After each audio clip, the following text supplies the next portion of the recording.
Hi everybody, welcome to the newest Art Journal Watch-Along video. My name is Sarah, I'm the artist behind Pinselgeschichten, and today I'm making a new page.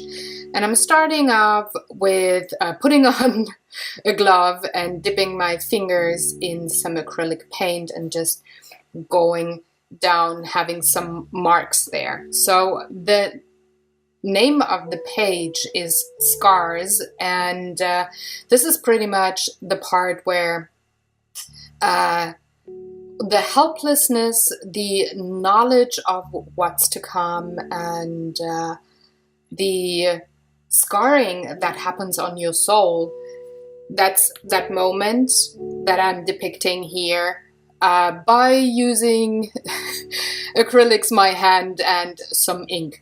So though this is topic-wise a quite dark page, I'm trying to have it, well, don't only look black, but going a bit more with the reds and purples there, which are also colors that depict or that are associated with grief and all of that. So not the pretty things in life that you might experience, but more with the challenging parts of life.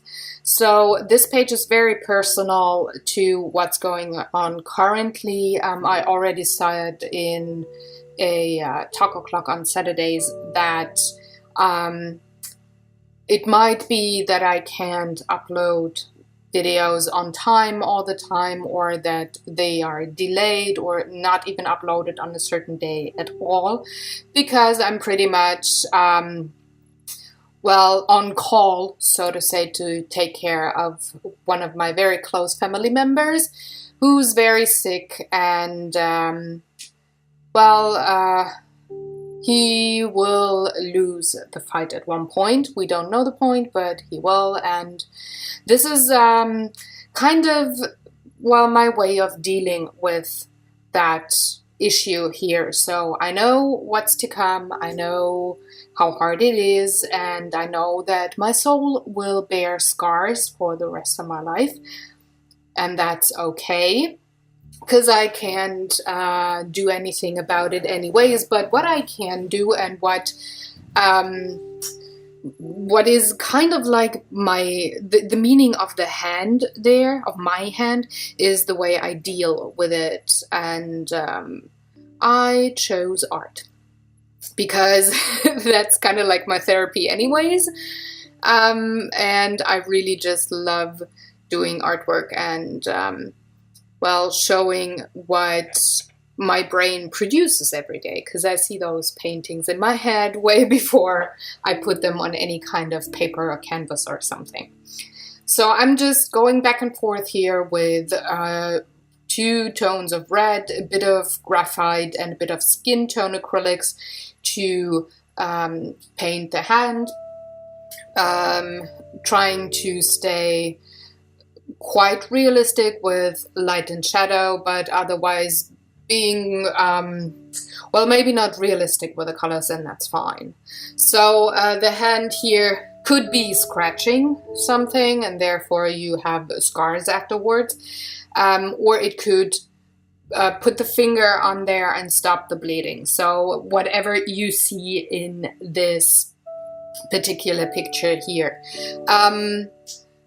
Next up, I'm going, once I have all the acrylics dry, that's very important, I'm going in with ink. And this black ink here is not deep dark black, but it goes a bit into purple or brown depending on the light that you have. And I really like it for doing backgrounds for, well, somber or melancholic paintings. So I just did color the whole background, and with my paper towel here I can move the ink around a bit into places where it didn't flow, and that's actually pretty cool. So you see here it's more of a purple than a black, but the ink says it's black. Then I'm going in with my Tombows and a bit of water, and I'm just giving those scratches a shadow there, just to have a bit of perspective, have a bit of depth produced on the page, and I chose the left hand side because I also have the left hand side of the hand shadowed. It just adds a bit of dimension there, and I really like working with a bit of watercolor or those Tombow markers for that, because you can pretty much control the color flow quite easily, and I really like that. So once I have that done, again, I'm giving it a blast with my hair dryer just to make sure everything is dry. And then I'm using some purple and magenta ink to have some splashes and drips and drops on the page quite randomly. But before I do that, I just forgot I'm using a different kind of black ink. It's actually an Indian ink, and I'm giving the lower left hand side and a tiny bit of the lower right hand side a bit of a shadow, so that the background doesn't look that flat. But after that, again, drying off, of course, but I'm using some purple and magenta ink to make the splotches, and I don't have white ink that I could use, so I just decided to have some water and gouache mixed and then dripping that, which works out okay. I didn't have it thick enough so it wasn't really opaque, but that's fine for me. And with the permanent marker here, you see I just added some highlights and outlined the right hand side of the hand and of the scratches as well.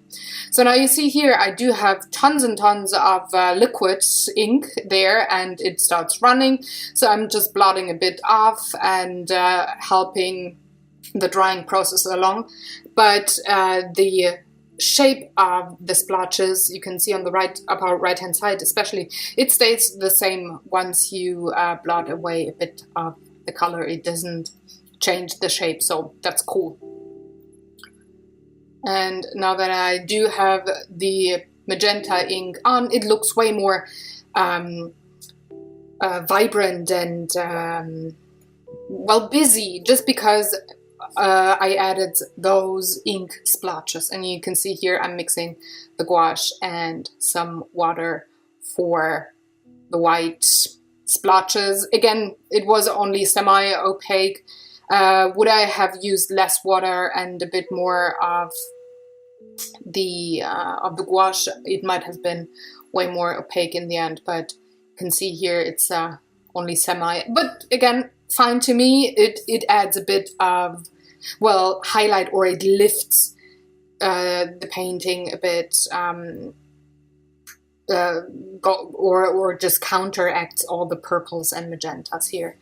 And then I'm just adding the date and I'm done. That's my page for the week. I hope you enjoyed watching along. Later today I will have the art journal vlog for you for the month of May, so watch out for that. And meanwhile, do all the good YouTube things, like, share, subscribe if you feel like it. And I wish you a wonderful day, and going to see you next time. Have fun, go create. Goodbye.